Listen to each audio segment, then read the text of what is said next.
Hello प्यारे बच्चों, स्वागत है आपका आज की वीडियो में, जहां हम पढ़ने वाले हैं कक्षा 4 के हमारा भारत का पाठ 6 भारत के पठारी भाग। अभी तक हमने भारत के पहाड़ों, नदियों, मैदानों के बारे में जाना। अब हम भारत के पठारी भागों की ओर चलते हैं। क्या आप जानते हैं पठार किसे कहते हैं?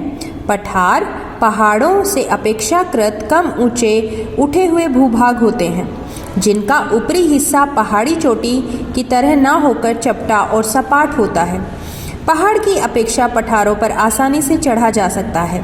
पठार आसपास के क्षेत्र से एकदम ऊपर उठा होता है। भारत का प्रायद्वीपीय भाग अधिकतर पठारी है। भारत का यह पठारी भाग बहुत पुरानी चट्टानों से बना है। आपने हिमालय पर्वत और मैदानों के बारे में पढ़ा, किंतु पठारी भूभाग इन सबसे पुराना है। इस पठारी भाग की ज़मीन बहुत कठोर और ऊबड़ खाबड़ है। आओ भारत के कुछ और पठारों के नाम जानें। मालवा का पठार, बुंदेलखंड का पठार, छोटा नागपुर का पठार, दक्कन का पठार। इन पठारों की स्थिति भारत के मानचित्र में देखिए। ये पठार उत्तर में अरावली पर्वत से शुरू होकर दक्षिण में नीलगिरी तक फैले हुए हैं। यहाँ आप देखेंगे इन सब पठारों की स्थिति। अरावली, मालवा का पठार, बुंदेलखंड का पठार, छोटा नागपुर का पठार, दक्कन का पठार। इन पठारों के बीच से कई छोटी बड़ी नदियाँ बहती हैं, जैसे नर्मदा, ताप्ती, महानदी, गोदावरी, कृष्णा, कावेरी आदि। इन पठारों की ज़मीन मैदानी भागों से कम उपजाऊ होती है, किंतु यहाँ कृषि होती है और इन्हीं पठारों पर कई गांव और नगर बसे हुए हैं। पठारों के बारे में नज़दीक से जानने के लिए ऐसे ही एक नगर भोपाल के भ्रमण के लिए बच्चों को एक दल विद्यालय की तरफ से गया। उनके साथ अध्यापक भी थे। मध्य प्रदेश की राजधानी भोपाल मालवा के पठार पर बसा हुआ शहर है। मालवा का पठार उत्तरी भारत के मैदान से ऊंचा है। यदि हम दिल्ली से जाएं तो धीरे धीरे ऊंचाई बढ़ती जाती है। इस पठार पर चंबल, बेतवा नदियां बहती हैं। अध्यापक द्वारा बच्चों को भोपाल शहर घुमाने के बाद 2 झीलों के पास ले गए, जिन्हें बड़ा तालाब और छोटा तालाब कहा जाता है। इन 2 तालाबों को भोज ताल के नाम से भी जानते हैं। इसी के नाम से शहर का नाम भोपाल पड़ा है। भोपाल घूमने के बाद गाइड ने इनको विदिशा जाने की सलाह दी। सभी बस से विदिशा की ओर रवाना हुए। उत्तर की ओर लगभग 20 किलोमीटर चलने के बाद बस घुमावदार रास्ते से नीचे उतरने लगी। वैभव ने पूछा, हम किसी पहाड़ पर तो चढ़े ही नहीं, फिर यह ढलान कैसे आ गई? गाइड ने सबको बताया कि हम भोपाल के पठार से नीचे उतर रहे हैं। विदिशा का पठार भोपाल के पठार से कम ऊंचाई पर है। उसने आगे बताया, विदिशा विंध्याचल के पठारी भाग पर बसा शहर है। बेतवा नदी यहाँ से भी होकर गुजरती है। शुमी ने नीचे झुककर कहा, मिट्टी का रंग कैसा है? अध्यापक ने सबको बताया, इस पूरे पठार के ज़्यादातर स्थानों की मिट्टी काली है। इस काली मिट्टी में कपास की खेती बहुत अच्छी होती है। बच्चों की रुचि देखकर अध्यापक ने उन्हें पठारी भाग में स्थित एक गाँव में ले गए। कगार के तले बसा गांव। विदिशा से चलने पर बालमपुर गांव आ गया। यहाँ स्थानीय नदियाँ पठार के कगार से उतरती हैं। अपने साथ कंकड़, बालू आदि लाकर कगार के पास वाले क्षेत्रों में छोड़कर आगे बढ़ जाती हैं।